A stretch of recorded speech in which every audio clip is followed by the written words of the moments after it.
Toro Nabil. Este toro pertenece a la raza Girolando, es un toro 5 octavos.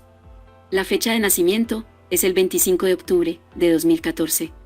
El dueño de este toro es José Renato Chiari. Este toro cuenta con evaluación genómica, transmite a su descendencia beta-caseína, A1-A2. Este toro está en prueba, participa en la prueba de descendencia de la Asociación Embrapada, Girolando.